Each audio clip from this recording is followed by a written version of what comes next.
Terus bagaimana hubungan dengan anak saya yang sekolah di pesantren, Pak? Ini mau nanya. Yang ketiga adalah zakat hewan Terima kasih, ternak, Bapak. Assalamualaikum dan yang keempat warahmatullahi adalah wabarakatuh. zakat pedagang.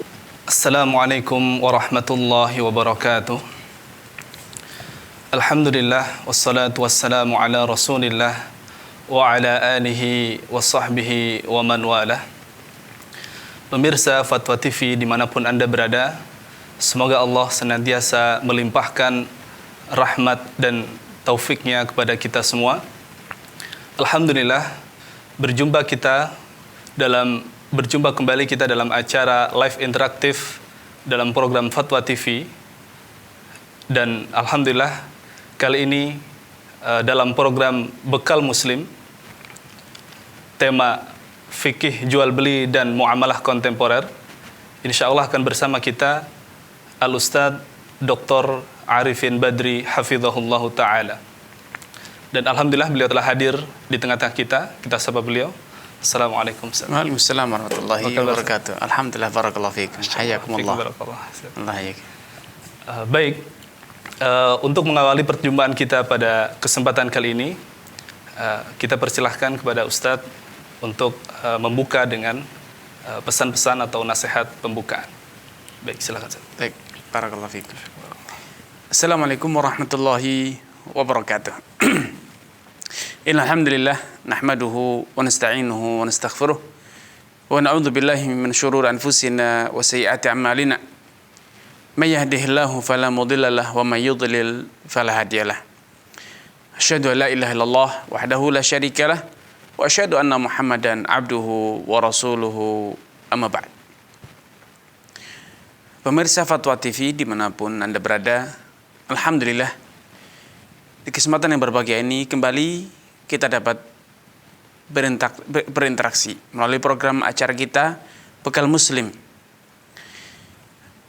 Pemirsa Fatwa TV dimanapun Anda berada, sebagai seorang muslim tentu tidak akan pernah luput dari ujian dan dinamika kehidupan.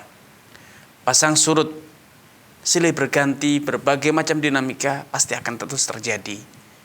Karena Allah Subhanahu wa Ta'ala telah menetapkan bahwa yang abadi dan kekal itu hanya satu, yaitu Allah Subhanahu wa Ta'ala.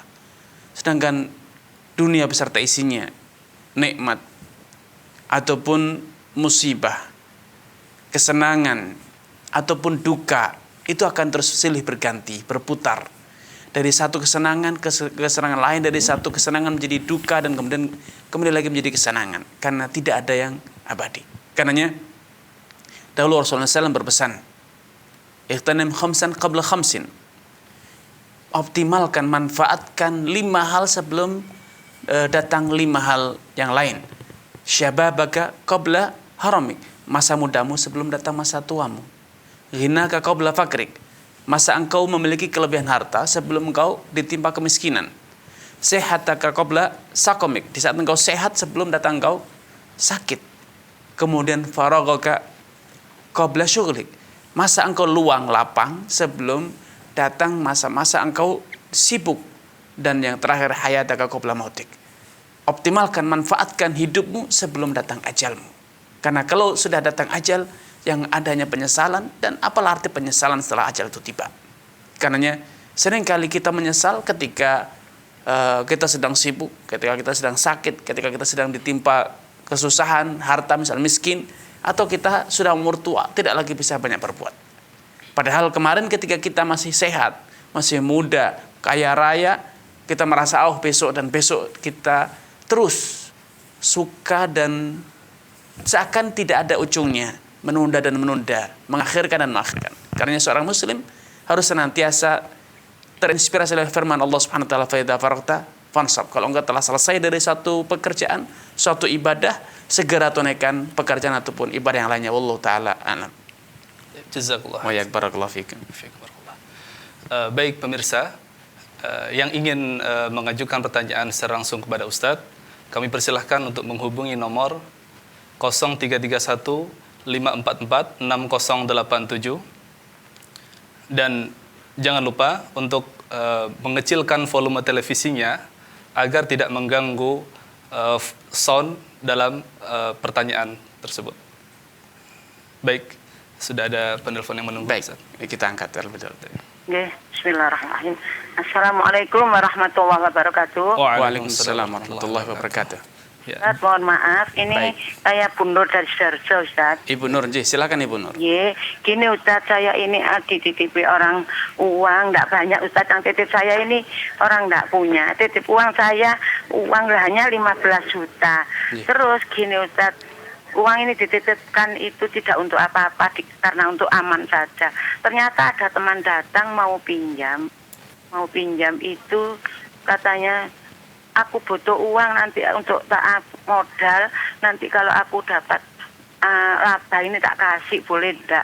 Lah saya ini takut kena ribanya Ustaz. Yang punya ini orang enggak punya, saya juga kasihan. Tapi kalau saya pinjamkan tanpa laba juga enggak apa-apa. Tapi saya juga kan sama orang yang enggak punya ini, yang titip uang ke saya. Yang baik bagaimana Ustaz? Baik, Ibu. Apa saya pinjamkan tanpa apa-apa sekarepnya orangnya? Mohon maaf Ustaz. Ya. Terima kasih. Ya, mari. Oh, khairan jaza. Assalamualaikum. Wassalamualaikum warahmatullahi wabarakatuh. Baik, Ibu Nur di Sidoarjo ya. Barakallahu fikum wa jazakumullah khairan atas kebersamaannya. Semoga Allah Subhanahu wa taala menambahkan taufik hidayah kepada Ibu, keluarga dan juga seluruh pemirsa Fatwa TV dimanapun Anda berada. Kalau konteksnya itu adalah amanah titipan, maka tidak sepatutnya Ibu Nur meminjamkan uang tersebut kepada orang lain. Apalagi pemilik uang tersebut orang miskin, kemudian kedua dia menitipkan dalam rangka untuk mengamankan hartanya atau uangnya agar tidak hilang, tidak habis. Sedangkan kalau dipinjamkan bisa jadi potensi tidak kembali karena yang meminjam misalnya gagal bayar, pailit, atau bahkan sengaja menunda-nunda.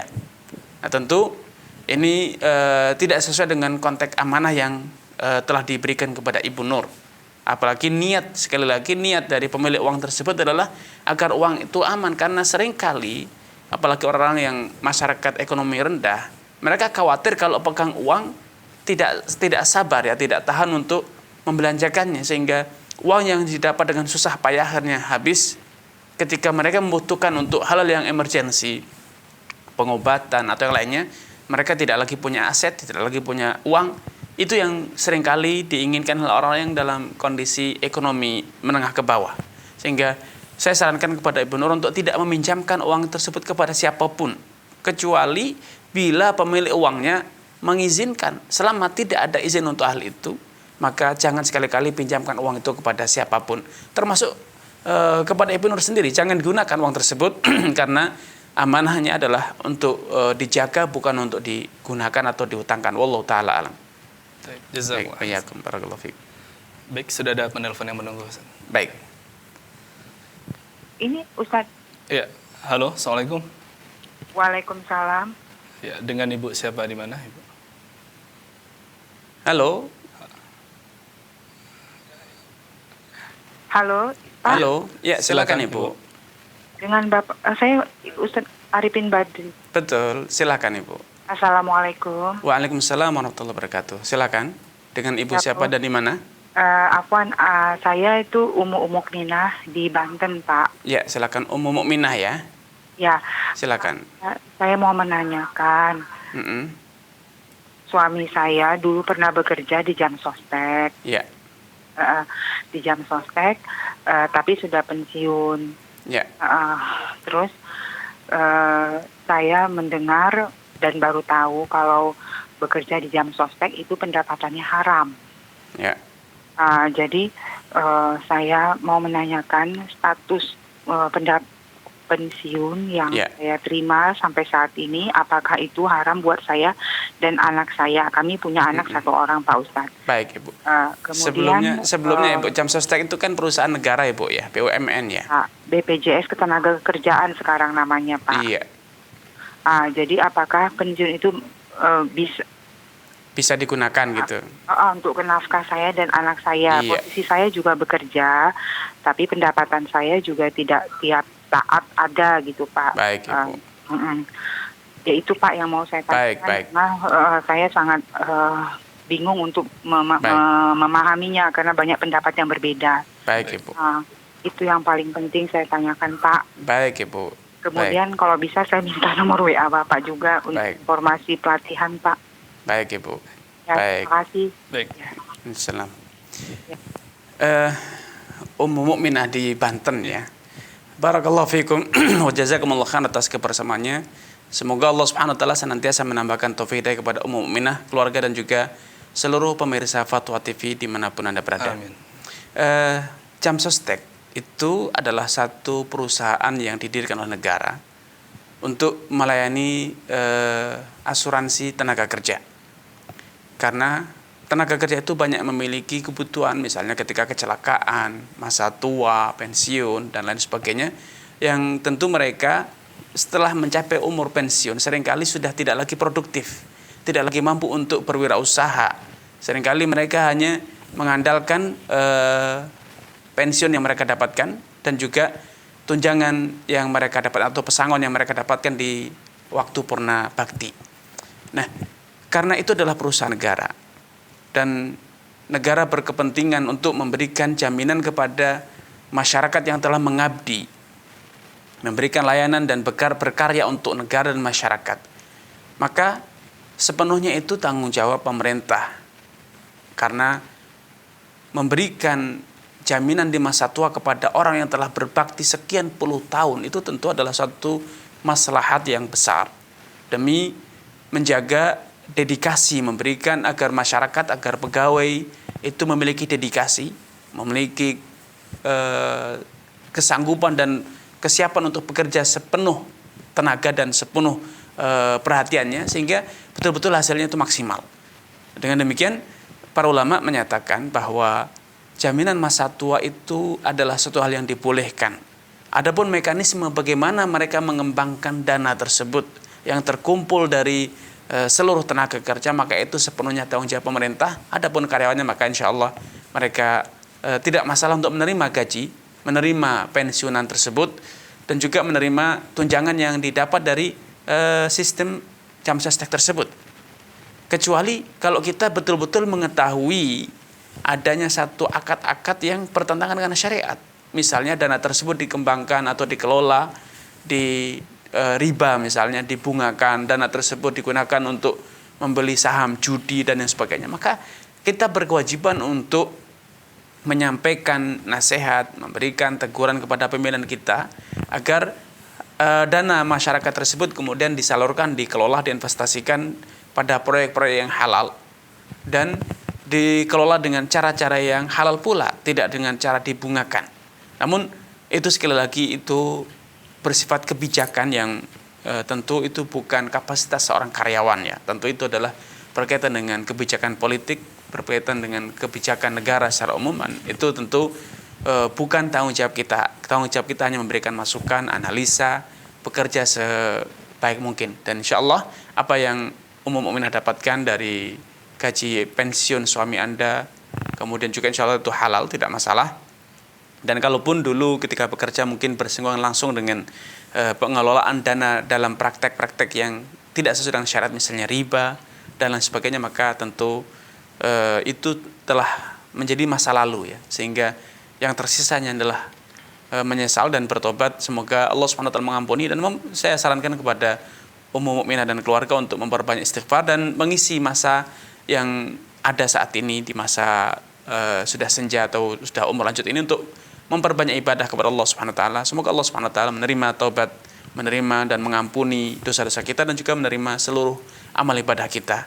Dan perlu untuk sedikit memberikan ketenangan kepada Ummu Mukminah bahwa Al-Imam Ibnu Taimiyah mengatakan orang kafir yang dulu semasa kafirnya bekerja, memperoleh harta dengan cara-cara yang beraneka ragam, ada yang zalim, ada yang riba, ada yang jual beli produk haram. Kalau dia bertobat dengan masuk Islam dan berhenti dari praktek-praktek haram tadi, maka apa yang telah dia dapat dari harta tersebut karena tobatnya itu menjadi halal. Tentu tobatnya seorang muslim lebih layak ya kalau kita sudah bertobat dari suatu pekerjaan yang haram dan kemudian kita betul-betul meninggalkannya, menyesali dan memperbanyak istighfar kepada Allah, maka taubat tersebut insya Allah juga akan menjadikan harta yang diterima dan yang terdapat itu menjadi halal untuk dimanfaatkan selama keharaman harta tersebut tidak berkaitan dengan orang tertentu. Nah, kalau keharamannya berkaitan dengan orang tertentu, mencuri, menipu, maka taubatnya harus dilengkapi dengan mengembalikan harta tersebut kepada pemiliknya yang sah. Wallahu taala alam. Jazakumullah khairan. Baik, barakallahu fiik. Ya, demikian Ummu Mukminah. Semoga jawabannya bisa difahami. Kemudian kita persilahkan pemirsa yang ingin menanyakan secara langsung tentang fikih jual beli atau muamalah kontemporer pada Ustadz. Silahkan menghubungi 0331 544 6087. Sambil menunggu pemirsa yang menelpon, kita bacakan pertanyaan yang masuk, Ustaz. Pertanyaan dari saudari Elo dari Jawa Timur. Assalamualaikum warahmatullahi wabarakatuh. Ana ingin bertanya, dulu waktu SMP Ana pernah ikut olimpiade dan diberi pinjaman buku oleh guru pembimbing di sekolah. Ana setelah selesai olimpiade, bukunya belum dikembalikan dan guru tidak pernah meminta buku itu kembali. Saat ini Ana sudah lulus SMA dan Ana sadar bahwa bukunya belum dikembalikan dan Ana mempunyai tanggungan dan buku tersebut sudah ikut terjual ke tukang pengepul barang bekas. Padahal komunikasi dengan guru tersebut sudah terputus hingga saat ini. Bagaimana cara menyelesaikan masalah ini? Ya, dari siapa tadi? Saudari Elo. Saudari Elo, ya. Terima kasih kepada saudari Elo atas kebersamaannya. Semoga Allah Subhanahu wa taala menambahkan taufik dari kepada saudari, keluarga dan juga seluruh pemirsa Fatwa TV dimanapun Anda berada. Kalau itu merupakan satu pinjaman bukan hibah, maka tentu pinjaman itu harus dikembalikan.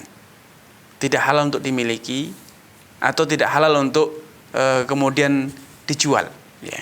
Tadi ditanyakan barangnya sudah dijual kepada pengepul barang bekas. Tentu ini kalau itu berupa pinjaman maka tidak boleh ya.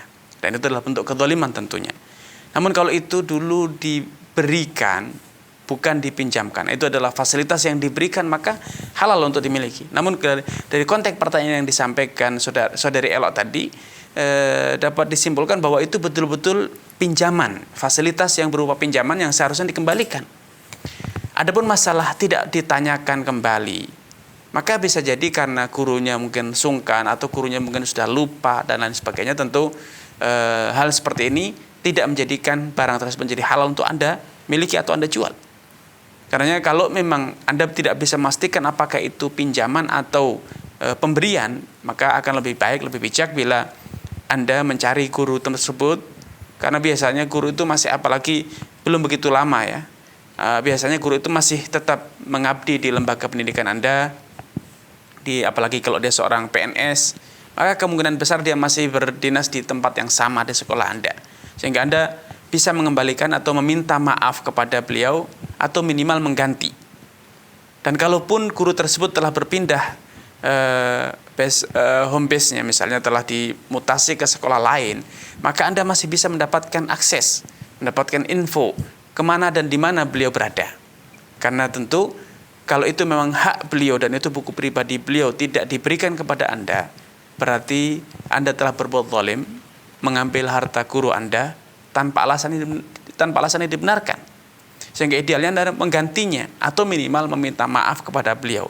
Dan ini yang harus dilakukan ya. Terlebih dahulu Anda harus mencari informasi di mana keberadaan guru tersebut. Kemudian kalau sudah ketemu maka Anda harus segera meminta maaf atau menggantinya. Wallahu taala alam. Jazakumullah khairan. Baik, barakallahu fiik. Baik, demikian saudari Elo, semoga jawabannya bisa difahami dengan baik. Kemudian pertanyaan dari saudara Dodi Ya. Dari Jawa Barat. Pertanyaannya adalah bagaimana hukum bekerja di perusahaan yang menjalankan jual beli dengan sistem multi level marketing MLM. Ya. Dan perusahaan ini melayani pembelian produk secara langsung tanpa harus mendaftar sebagai agen MLM. Ya.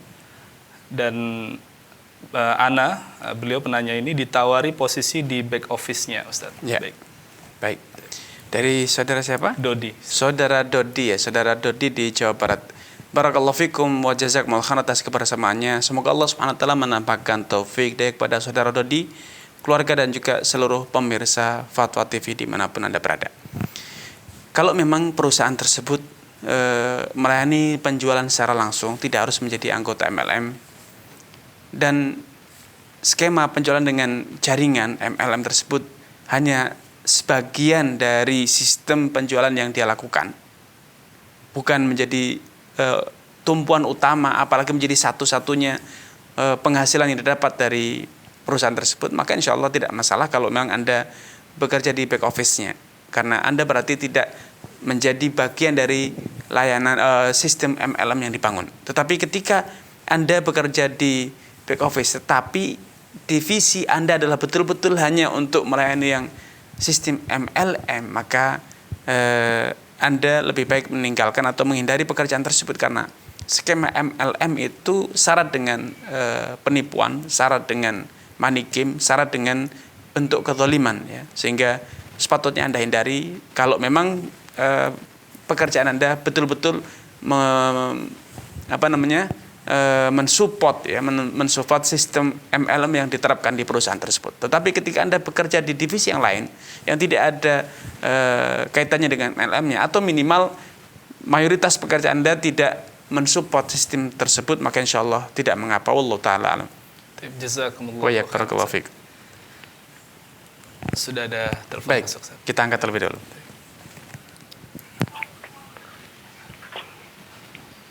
Halo, assalamualaikum. Waalaikumsalam. Dengan Bapak siapa di mana? Saya Aji dari Jakarta Timur. Baik, silahkan pertanyaannya Pak. Gini Ustaz, Silakan Pak Haji. sekarang kan banyak marketplace kayak Tokopedia, Bukalapak. Oke, baik.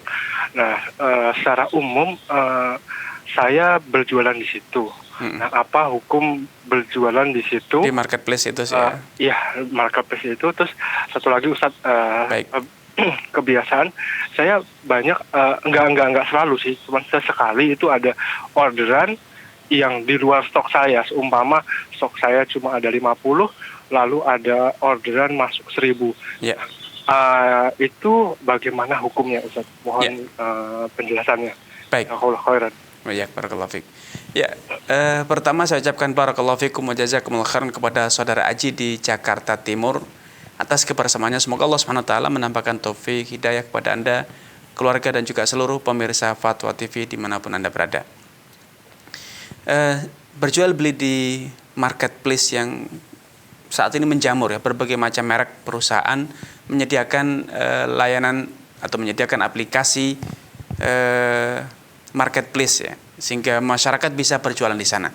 Secara prinsip skema ini bagi penjual tidak masalah, karena marketplace itu tidak ubahnya bagaikan sebuah mall yang offline, ya. Kita menyewa satu tempat, satu rak untuk mendisplay barang kita, kemudian kalau laku ada komisi. Dan kalau kita ingin mendisplay barang kita di tempat yang spesial, di tempat yang paling depan misalnya, atau selalu berada di posisi teratas ketika ada orang yang searching atau googling di marketplace kita, maka produk kita menjadi yang muncul pertama kali, maka biasanya akan ada pembayaran lebih atau sewa, ya, uang sewa lebih.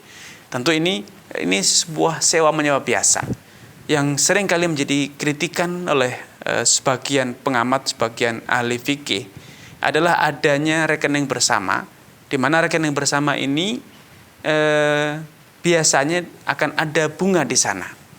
Secara alami dana itu akan terkumpul, terakumulasi dalam jumlah yang banyak, semakin hari semakin bertambah besar, dan tentu bunganya pun juga semakin besar. Apakah keberadaan rekening bersama ini menjadi masalah? Maka jawabannya tidak, karena rekening bersama itu adalah milik penyedia aplikasi, pemilik marketplace-nya, dan kemudian statusnya marketplace itu adalah pihak ketiga yang mewakili penjual dan pembeli. Penjual berkepentingan untuk mendapatkan kepastian bahwa pembeli telah melakukan pembayaran, sehingga ketika dia mengirimkan barang yang dijual, dia mendapatkan kepastian bahwa dana penjualan tersebut pembayarannya sudah aman. Sebagaimana pembeli berkepentingan untuk memastikan bahwa dana dia tidak bisa diakses oleh penjual kecuali setelah barangnya betul-betul sampai. barulah dana tersebut bisa diakses oleh penjual. Sehingga kedua belah pihak berkepentingan adanya rekening bersama ini, maka insya Allah tidak masalah. Adapun masalah adanya riba, maka itu sepenuhnya tanggung jawab penyedia marketplace. Wallahu ta'ala a'lam. Ya. Jazakumullah. Barakallahu fiik. Berkaitan dengan produknya yang terbatas. Ya, baik. Kalau memang skema yang biasa berlaku dalam sistem jual beli online, biasanya pembeli ketika melakukan order dia akan melakukan pembayaran secara tunai, pembayaran di muka, ya. Sehingga dengan adanya pembayaran di muka ini, dan tentu sebelum ada pembelian, pelapak atau penjual biasanya telah memberikan deskripsi yang tuntas tentang barang yang dia jual belikan. Maka ini telah memenuhi kriteria salam, sehingga itu tidak masalah.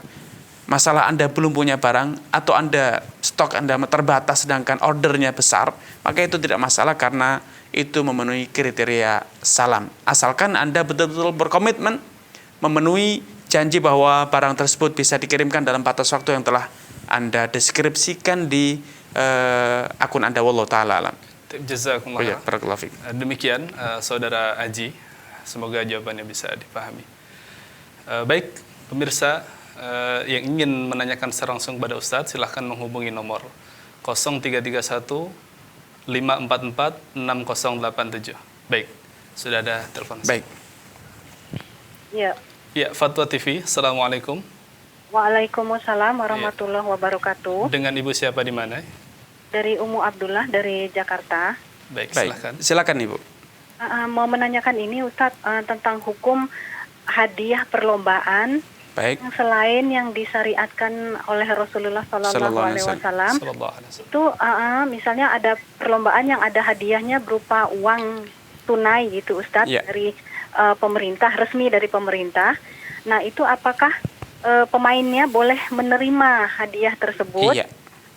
Terus kalau memang tidak boleh, yang udah keterima, ini kan udah terlanjur diterima, itu uangnya dikemanain ya Ustaz? Baik. Terus juga udah diberikan ke keluarga.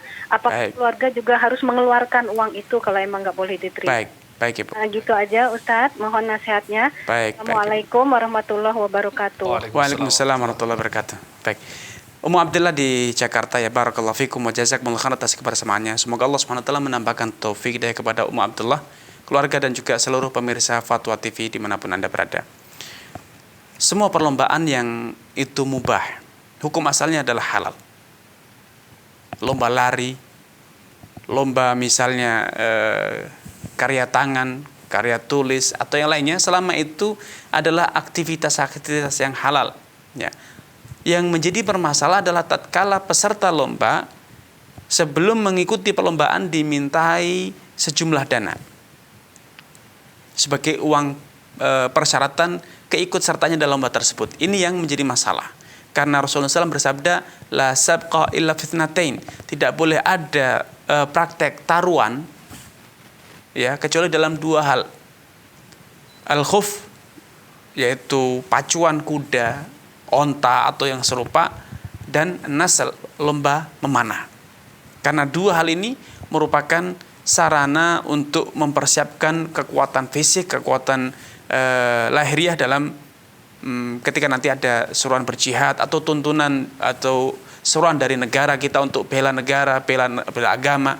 Itu tentu sangat disarankan ya, dan itu suatu amalia yang tidak bisa datang sehari dua hari, tapi itu butuh persiapan yang lama. Padahal Allah SWT berfirman, wa'iddu lahum mastata'tum min quwwah. Persiapkan untuk menghadapi musuhmu segala kekuatan yang bisa kalian lakukan.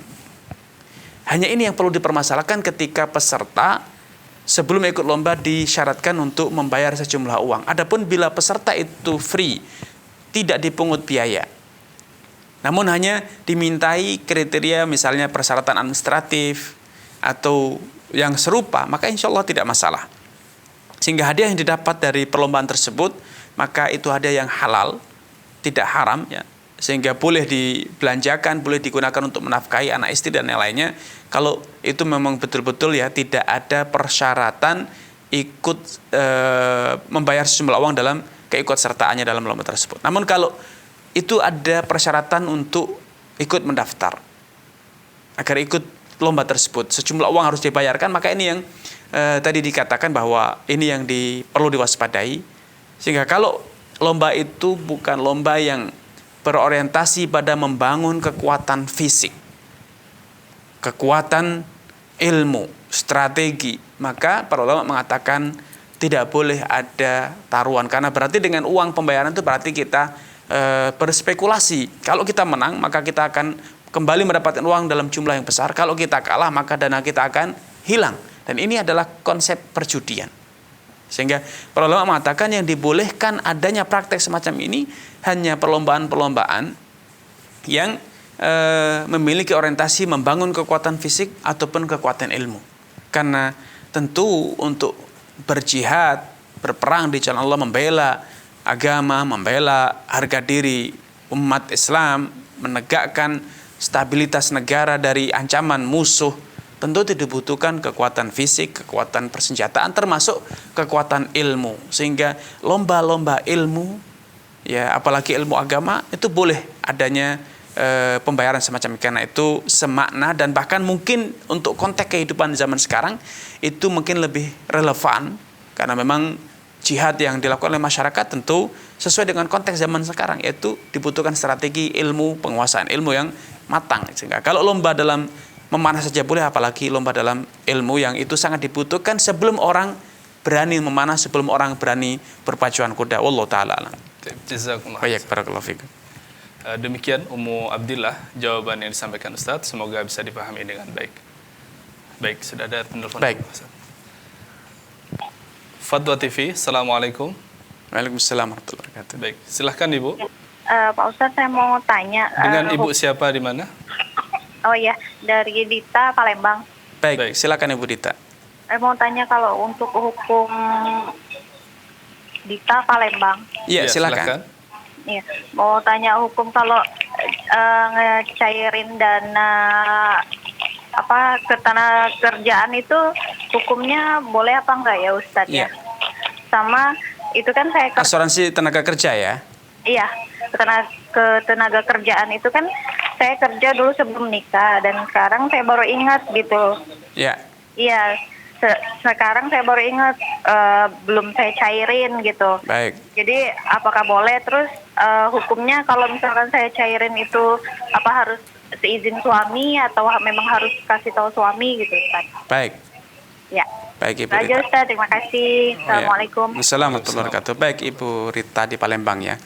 Barakallahu fikum wa jazakumullahu khairan atas kebersamaannya. Semoga Allah SWT senantiasa menambahkan taufik hidayah kepada Ibu Rita, keluarga dan juga seluruh pemirsa Fatwa TV dimanapun Anda berada. Di atas sebelumnya kita telah berbicara tentang hukum jaminan sosial tenaga kerja, Jamsostek yang zaman dahulu, yang sekarang telah berganti menjadi BPJS Ketenagakerjaan. Ya, para ulama telah berfatwa bahwa tenaga kerja berhak untuk mendapatkan jaminan-jaminan tersebut berupa jaminan kesehatan, jaminan waktu hari tua ya, jaminan hari tua dan yang serupa, karena itu adalah sebuah fasilitas yang diberikan oleh negara ataupun perusahaan. Ya. Adapun masalah mekanisme pemotongan gaji, kemudian dana tersebut dikelola, maka itu semuanya adalah tanggung jawab perusahaan ataupun tanggung jawab negara. Idealnya setiap karyawan mendapatkan layanan kesehatan, mendapatkan jaminan purna bakti, mendapatkan jaminan hari tua. Ini semua adalah hak karyawan yang telah ditetapkan secara legal dalam undang-undang kita, undang-undang ketenagakerjaan. Sehingga masalah mekanisme bagaimana dan dengan apa negara mendapatkan dana tersebut, perusahaan mengelola dana tersebut, maka itu bukan tanggung jawab karyawan, sehingga karyawan halal untuk menerima dana tersebut.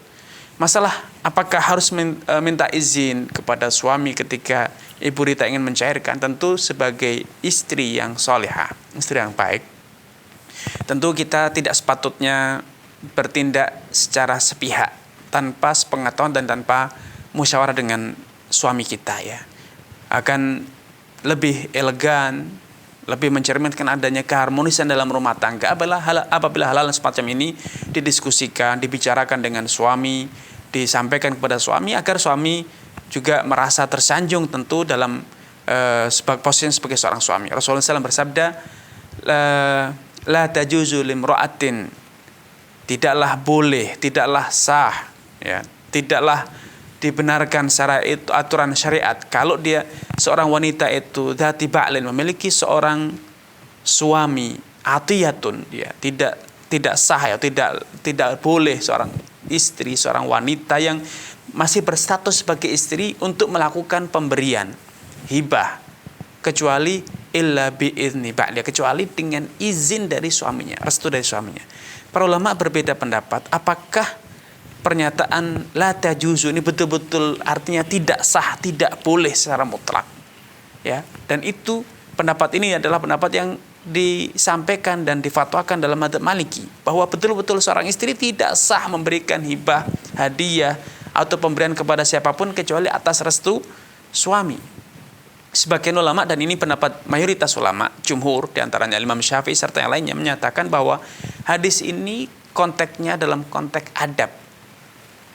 Sehingga karena berbicara tentang adab, maka artinya bukan berarti haram, artinya tidak sah, tetapi ini adalah sebuah himbauan, anjuran untuk apa? Membangun suatu kondisi rumah tangga yang harmonis.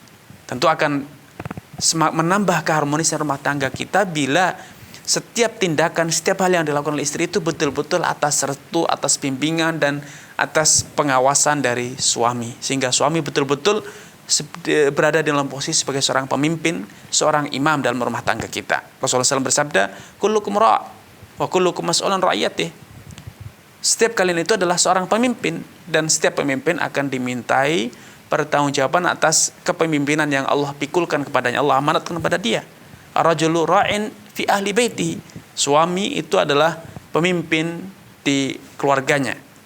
Tentu konteks kepemimpinan dalam rumah tangga akan betul-betul nyata ketika istri betul-betul senantiasa merasa perlu dan senantiasa bermusyawarah dengan suaminya dalam setiap tindakan yang dia lakukan. Wallahu taala alam. Jazakumullah. Ya, barakallahu fiik. Demikian Ibu Dita. Semoga jawaban yang disampaikan Ustadz bisa dipahami. Baik, kembali lagi kami persilahkan pemirsa yang ingin terhubung untuk bertanya secara langsung kepada Ustadz. Silahkan menghubungi 0331 544 6087. Baik, sambil menunggu penelpon kita bacakan pertanyaan yang sudah masuk, Ustadz. Dari saudara Faiz di Tangerang Selatan, pertanyaannya, apa hukum memakai jasa promosi di akun Instagram artis pelawak pria yang dia selalu membuat konten Instagram demi mendapatkan banyak follower. Dari situ nanti pihak artis yang mengiklankan mendapat pendapatan dari orang yang minta diiklankan. Tetapi di Instagramnya, di dalam membuat konten iklan, ini menyertakan wanita yang tidak berkerudung. Ya. Apakah kita yang memakai jasa promosinya untuk beriklan tersebut membantu dalam hal dosa? Baik. Gitu. Baik. Ya, kita dalam masalah bertransaksi, dari ibu siapa tadi? Dari saudara Faiz. Saudara Faiz, ya. Terima kasih kepada saudara Faiz atas kebersamaannya. Semoga Allah SWT menambahkan taufik kepada saudara Faiz, keluarga, dan juga seluruh pemirsa Fatwa TV dimanapun Anda berada. Dalam kita berniaga, tentu kita harus mengindahkan aturan-aturan syariat. Salah satunya adalah dengan tidak bertolong-menolong, apalagi ini akan menjadikan dia semakin besar, semakin eksis di dunianya. Tentu ini tidak boleh, ya, kalau kita memanfaatkan seorang pelawak, yang tentu profesi pelawak sendiri itu dalam tinjauan syariat itu bermasalah. Rasulullah SAW bersabda, wailun liman yaqulu syai'an liyudhikan nas, wailun lahu tsumma wailun lah. Celaka bagi orang yang mengatakan suatu kata-kata dalam hanya sekedar untuk membuat orang lain tertawa. Celaka dia, celakalah dia. Apalagi tadi sudah disampaikan bahwa dalam konten yang dibuat itu menyertakan wanita yang bukan mahram, tidak mengenakan jilbab, ya, menutup auratnya. Tentu ini berarti dengan kita memanfaatkan jasa dia, berarti kita telah tolong-menolong secara langsung dalam perbuatan yang haram. Sehingga tidak dilakukan beriklan di sana, tidak dibenarkan secara tuntunan syariat. Allah Ta'ala. Baik, jazakumullah khairan. Baik, barakallahu fiik. Ya. Sudah ada penelpon yang tersambung. Baik, Fatwa Ya, TV. halo. Assalamualaikum. Assalamualaikum Ustaz. Waalaikumsalam warahmatullahi wabarakatuh. Barakallahu fiik. Taufik. Ya. Dengan Ibu siapa di mana, Ibu? dengan Ibu Ertian di Kendari, Sulawesi Tenggara. Silakan Ibu. Ini saya mau tanya Ustadz, Silakan. gimana hukumnya kalau kita masuk di perusahaan itu tapi dimintai bayar begitu? Baik. Baik. Mohon penjelasannya Ustaz. Baik Ibu. Fikum. Baik, terima kasih kepada Ibu Ervian di Kendari ya atas kebersamaannya. Semoga Allah SWT menambahkan taufik kepada Ibu, keluarga dan juga seluruh pemirsa Fatwa TV dimanapun Anda berada. Seringkali memang Mas Isra ya, ketika kita atau masyarakat mendaftar di sebuah perusahaan, kadangkala ada oknum-oknum yang minta kepada calon tenaga kerja tersebut minta sejumlah uang agar dia diterima atau berkasnya diproses ya. Tentu ini adalah satu tindakan yang tidak dibenarkan secara aturan syariat. Karena pertama seringkali itu terjadi tanpa pengetahuan dari manajemen. Selain itu adalah tindakan oknum secara sepihak. Dan kedua, tentu tidak halal ya kita meminta harta orang lain tanpa alasan yang dibenarkan. Al-muslimu alal muslimi haramun damu wa maluhu. Seorang muslim itu haram atau terlindungi hartanya, darahnya, harga dirinya atas orang yang lain. Sehingga tidak boleh dilanggar, tidak boleh diambil tanpa alasan yang dibenarkan dan tanpa ada kerelaan dari dia. Sehingga saya sarankan kalau memang ada seperti itu bisa dilaporkan ke aparat yang berwajib, yang berwenang, ataupun kepada perusahaan yang telah membuka layanan rekrutmen karyawan tersebut, ataupun kepada instansi yang terkait agar tindakan semacam ini ditertibkan. Wallahu taala. Jazakumullah. Sudah ada penelpon masuk. Baik, kita angkat terlebih dahulu. Fatwa TV. Assalamualaikum. Halo. Sebentar, Pak. Halo. Ya, silakan dengan Ibu. siapa di mana? Dengan Dewi dari Bekasi. Baik, silakan Ibu Dewi. Assalamualaikum. Waalaikumsalam warahmatullahi wabarakatuh. Gini Pak Ustaz. Ya. Berencana untuk merenovasi rumah. Baik. Oke. Terus tapi saya ingin membeli dengan dana yang sekarang ada untuk renovasi. Saya ingin membeli emas. Baik. Nah, nanti emas itu saya gadaikan. Dan yang cari yang tempat yang syariah. Nanti uang hasil gadaian itu saya buat untuk renovasi. Kira-kira bagaimana hukum? Baik Ibu Dewi. Ya, sudah Ibu. Ya. Assalamualaikum Waalaikumsalam warahmatullahi wabarakatuh. Ya, terima kasih kepada Ibu Dewi di Bekasi atas kebersamaannya.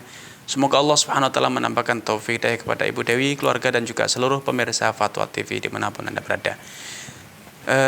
Pertama saya sampaikan juga kepada Ibu Dewi, semoga Allah Subhanahu wa taala memudahkan rencana Ibu Dewi untuk merenovasi rumahnya dan semoga Allah memberkahi rumahnya.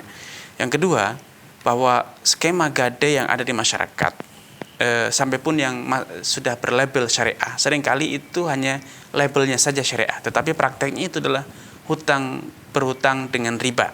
Karena gade idealnya tidak bisa menjadi objek komersial ya. Karena gade itu adalah akad turunan, ya, akad sekunder untuk membackup adanya dana yang terhutang. Sehingga karena objek utama dari akad gade itulah utang piutang, maka tidak boleh ada keuntungan. Walaupun di sistem pegadaian yang konon telah mengatakan syariat, itu tidak lagi ada bunga, yang adanya administrasi. Namun anehnya, administrasi tersebut dipungut dalam bentuk prosentase dari nominal hutang yang diambil. Sehingga semakin besar hutangnya, maka biaya administrasinya juga semakin besar. Tentu ini tidak relevan ya, tidak real ya. Karena tentu administrasi hutang 1 juta dengan hutang 1 miliar itu tidak ada bedanya. Hanya secara kertas, bermaterai, tanda tangan, selesailah hutang piutang. Tapi ternyata orang yang berhutang dalam jumlah besar, biaya administrasinya lebih besar. Tentu ini adalah kamuflase dari praktek riba yang sudah terlanjur menjamur di masyarakat. Karena itu saya tidak sarankan kepada Ibu untuk menggunakan skema ini. Akan lebih bijak bila Ibu menjual emas tersebut secara tunai ke toko emas atau yang lainnya. Dari hasil penjualan itu kemudian Ibu merenovasi rumah, sehingga itu insya Allah lebih berkah dibanding Ibu menggunakan fasilitas gade. Wallahu ta'ala alam. Jazakumullah. Baik, demikian Ibu Dewi di Bekasi. Jawaban dari Ustadz semoga bisa dipahami dengan baik. Baik, kembali kami persilahkan pemirsa ingin mengajukan pertanyaan secara langsung, silahkan menghubungi di 0331 544 6087. Baik, sambil menunggu kita bacakan pertanyaan yang masuk, Ustadz. Pertanyaan dari saudara Fodlin. Ya, pertanyaannya, saya pernah mendatangi toko HP untuk mengganti layar HP saya. Lalu pihak toko mengatakan sedang tidak memiliki spare part layar HP tersebut dan mengatakan akan membelinya dan 2 hari lagi barang tersebut akan tersedia untuk mengganti layar HP saya. Lalu saya mengatakan pada pihak toko akan mendatangi mereka 2 hari lagi untuk mengganti layar kaca HP tersebut. Namun sampai sekarang saya tidak datang ke toko tersebut untuk mengganti layar kaca HP saya. Apakah saya berhutang kepada pihak toko tersebut karena sudah berencana akan membeli dan pihak toko mencarikan barangnya, atau bagaimana? Baik, dari Saudara Fadlin. Saudara Fadlin dari Sumatera Barat. Baik, barakallahu fikum. Kami ucapkan kepada Saudara Fadlin atas kebersamaannya. Semoga Allah SWT menambahkan taufik dari kepada Anda, keluarga, dan juga seluruh pemirsa Fatwa TV dimanapun Anda berada. Rasulullah SAW bersabda, ayatul munafiki thalath. Tanda seorang munafik itu ada 3. Salah satu adalah idza haddatsa kadzab. Kalau dia berbicara, dia berdusta. Wa idza wa'ada akhlaf. Kalau dia berjanji, dia ingkar. Wa idza khasama fajar. Kalau dia bersilang pendapat, dia berlaku fujur, berlaku keji, berkata-kata kotor, mengumpat, dan berlaku kasar.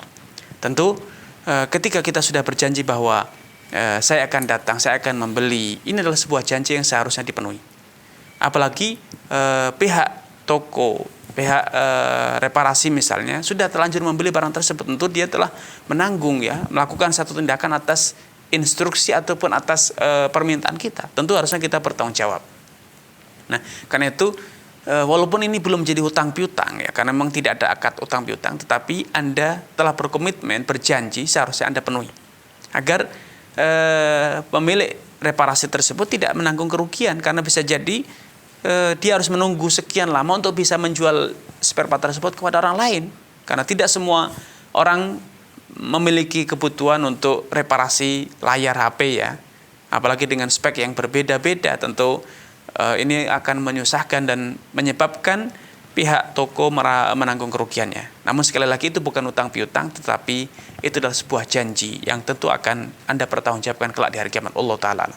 Jazakumullah. Ya, barakallahu fiik. Baik, sudah ada telepon yang masuk. Ya, baik, kita angkat. Baik, Fatwa TV. Assalamualaikum. Waalaikumsalam warahmatullahi wabarakatuh. Ya, silahkan Bapak. Bapak siapa, di mana? Said di Malang. Baik, silakan. Silakan Pak Said. Assalamualaikum Ustaz. Waalaikumsalam warahmatullahi wabarakatuh. Ya, saya ini tukang sound masjid Ustaz. Ya. Sering dapat pesanan suruh benerin gitu kan, terus atau masang baru gitu. Baik. Nah, biasanya saya membawa list barang. List barang gitu kan. Nah, rata-rata mereka menitipkan sejumlah uangnya gitu. Misalnya baik, saya kebutuhan misalnya satu masjid butuhnya sekian, katakanlah 2 juta gitu. Ya. Dengan list barang ini itu nilainya 2 juta. Nah, itu terus mereka menitipkan uang itu. Nah, bagaimana saya bisa mengambil keuntungan dari situ, atau gimana Ustadz caranya? Ya, baik. Ya, terima kasih kepada Bapak Said di Malang atas kebersamaannya. Semoga Allah SWT menambahkan taufik hidayah kepada Bapak Said, keluarga, dan juga seluruh pemirsa Fatwa TV dimanapun Anda berada. Kalau memang Pak Said ini tidak memiliki toko, ya, tidak memiliki toko untuk barang-barang sound system yang akan digunakan untuk dipasang di masjid, tentu Pak Said tidak boleh memarkup harga karena dia hanya jasa. Makanya agar bisa mendapatkan keuntungan dari pembelian tersebut, ya, kita transparan bahwa saya akan belikan barang-barang yang dibutuhkan untuk masjid ini dengan upah, karena dia butuh transportasi, dia akan kehilangan waktu untuk belanja, mencari ke sana kemari tenaga, dan kemudian membawanya. Sampaikan secara transparan bahwa saya akan belikan sesuai dengan spek yang diinginkan, dan dengan harga yang ada di pasaran seutuhnya akan saya laporkan, tidak di markup, tapi saya minta upah komisi pembelian, sehingga nanti ada komisi pembelian dan ada upah pemasangan, sehingga ada keuntungan di situ. Atau kita bekerja sama dengan toko, tapi kalau bekerja sama dengan toko itu menjadikan kita berkhianat, karena idealnya ketika kita bekerja untuk masjid atau untuk orang, kita betul-betul harus all out untuk pihak yang menyewa kita ya. Tidak boleh kita berkaki dua mengambil keuntungan, titip harga biasanya di masyarakat kepada toko sehingga notanya nanti di markup, kita mendapatkan keuntungan. Ini tidak boleh seperti itu. Ini praktek yang menyimpang ya, sehingga akan lebih elegan, lebih baik, dan itu sesuai dengan aturan syariat. Kalau Pak Said ini dengan jujur bahwa saya akan belikan barang, harganya tidak akan saya modify atau di markup ya, apa adanya, saya laporkan, tapi saya minta komisi pembelian, misalnya uang lelah, uang jasa pembelian ya, dan kemudian nanti minta upah pemasangan dan instalasinya. Allah Ta'ala. Baik, barakallahu fiik. Ya, sudah ada penelpon yang baik, kita angkat. Baik. Fatwa TV, Assalamualaikum. Halo, waalaikumsalam. Ya. Dengan Pak Hermanto di Papua Merauke ini. Baik, ya, silakan Pak Hermanto. Ya, iya, saya mau tanyakan. Assalamualaikum, Ustaz. Waalaikumsalam warahmatullahi wabarakatuh. Silakan Pak Hermanto. Iya, saya mau menanyakan masalah kasus jual beli yang di tempat saya ini. Baik.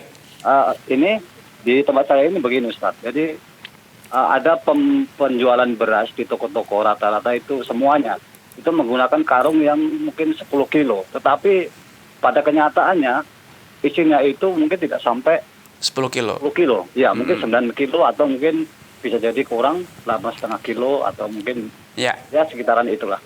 Nah, ini pembelinya itu semua menyadari kalau isinya itu tidak sampai 10 kilo. Baik. Tetapi kalau ada pembeli yang beli menanyakan ini ada berapa kilo, dia jawab sejujurnya kalau itu memang tidak ada 10 kilo. Ya. Tapi rata-rata ini Ustadz, rata-rata untuk pembeli ini tidak ada yang menanyakan. Bagaimana hukumnya, Ustadz? Baik. Terima kasih, minta penjelasannya. Baik, Pak Hermanto. Ya. Barakallahu fikum wa jazakumullahu khairan kepada Pak Hermanto atas kebersamaannya. Semoga Allah SWT menambahkan taufik daya kepada Pak Hermanto, keluarga, dan juga seluruh pemirsa Fatwa TV dimanapun Anda berada. Dusta, manipulasi, tatfif, curang dalam jual beli itu adalah suatu hal yang diharamkan dalam Islam. Bahkan ada satu surat khusus yang Allah turunkan mencela dan melarang perbuatan semacam itu, yaitu disebut dengan surat mutaffifin, surat orang yang curang dalam timbangan dan takaran. Hingga tidak diragukan bahwa curang dalam timbangan dan takaran itu adalah haram. Namun seringkali pengecer, pedagang, warung, toko, mereka bukan pelakunya. Pelakunya adalah supplier ataupun yang lain. Ya. Sehingga yang harus dilakukan adalah jujur. Sampaikan kepada pembeli bahwa walaupun tertulis di karungnya 10 kilo, tapi itu timbangannya tidak sampai 10 kilo. Silakan ditimbang ulang misalnya. Sediakan timbangan agar ada transparansi. Sehingga pembeli ketika membeli itu betul-betul dia mengetahui apa yang dia beli, dan penjual juga transparan. Karena Rasulullah SAW bersabda, la yahillu lil muslimin an yabi'a akhahu bai'an ya'lamu anna fiha aiban. Tidak halal bagi seorang muslim menjual satu transaksi kepada sesama muslim. Dia tahu, dia yakin, dia betul-betul mengetahui bahwa pada barang yang dia jual itu ada cacatnya, ada aibnya. Illa an yu'limahu, kecuali dengan cara dia sampaikan bahwa barang ini ada cacatnya, barang ini ada kekurangannya. Kalau kita diam-diam saja, walaupun seperti tadi dikatakan Pak Muslim, itu sudah menjadi salah kaprah atau menjadi satu tindakan yang telah memasyarakat ya, menjamur. Tapi itu bukan alasan untuk kemudian kita tetap mengatakan 10 kilo ya. Kita katakan tertulis di karungnya 10 kilo tapi bobot aslinya adalah sekian kilo. Sehingga kita betul-betul bertransaksi secara transparan, secara elegan sebagai seorang muslim ya. Jujur, tidak ada semangat atau tidak ada keinginan yang buruk dengan menghalalkan segala macam cara. Sehingga saya sarankan kepada Bapak dan juga seluruh kaum muslimin untuk senantiasa menjaga transparansi. Rasulullah SAW bersabda, al-bay'ani bil khiyari ma lam yatafarraqa. Dua orang yang bertransaksi itu masing-masing punya kewenangan untuk melanjutkan atau membatalkan transaksinya, atau yang disebut dengan hak khiyar. Fa in sadaqa wa bayyana, kalau kedua orang itu jujur dan transparan, maka burika lahum fi bai'ihima, Allah memberkahi transaksinya. Kalau tidak, muhiqat barakatu bai'ihima. Kalau mereka berlaku curang, maka Allah akan menghapuskan keberkahan transaksi mereka. Wallahu taala alam. Jazakumullah. Ya, barakallahu fiik. Tidak terasa kita sudah di ujung acara. Masya Allah, barakallahu fiik. Ya. Baik pemirsa Fatwa TV dimanapun Anda berada, semoga Allah selalu melimpahkan rahmatnya kepada kita semua. Baik, tidak terasa kita telah sampai di ujung acara, dan kami informasikan beberapa program live interaktif di Fatwa TV selama 1 pekan ke depan atau yang rutin dilaksanakan setiap pekannya. Pada hari Senin pukul 16.00 hingga 17.00 waktu Indonesia bagian Barat bersama Ustadz Dr. Muhammad Arifin Badri dengan tema Bekal Muslim, Fikih Jual Beli dan Muamalah Kontemporer. Kemudian pada hari yang sama pukul 18.30 hingga 19.30 waktu Indonesia Barat bersama Ustadz Nizar Sa'ad Jabal dengan tema Fikih Praktis Ilmu Waris. Kemudian masih hari Senin juga pada pukul 20.00 hingga 21.00 waktu Indonesia bagian Barat bersama Ustadz Dr. Musyaffa' Ad-Darini dengan tema Kaidah Fikih Konsultasi Islam. Kemudian pada hari Selasa pukul 20.00 hingga 21.00 waktu Indonesia bagian Barat bersama Ustadz Dr. Muhammad Nur Ihsan dengan tema Mengenal Allah, Keimanan, Doa, dan Zikir. Kemudian pada hari Rabu pukul 16.00 hingga 17.00 waktu Indonesia bagian Barat dengan Ustadz Anas Burhanuddin dengan tema Fikih Ibadah. Kemudian masih hari Rabu pukul 20.00 hingga 21.00 bersama Ustadz Dr. Syafiq Riza Basalamah dengan tema Konsultasi Keluarga. Kemudian pada hari Kamisnya pukul 20.00 hingga 21.00 waktu Indonesia bagian Barat bersama Ustadz Dr. Abdullah Roy dengan tema Jalan Lurus Akidah. Kemudian pada hari Jumat pukul 17.00 hingga 18.00 bersama Ustadz Dr. Erwandi Tarbidhi dengan tema Harta Haram Muamalah Kontemporer. Baik, demikianlah rangkaian program Fatwa TV, dan mengakhiri perjumpaan kita kali ini kami persilahkan Ustadz untuk menutup dengan pesan-pesan singkat. Ya. Baik, pemirsa Fatwa TV dimanapun Anda berada, dalam berinteraksi sebagai seorang muslim tentu ada satu pedoman, satu prinsip yang harus senantiasa kita jaga, keberkahan.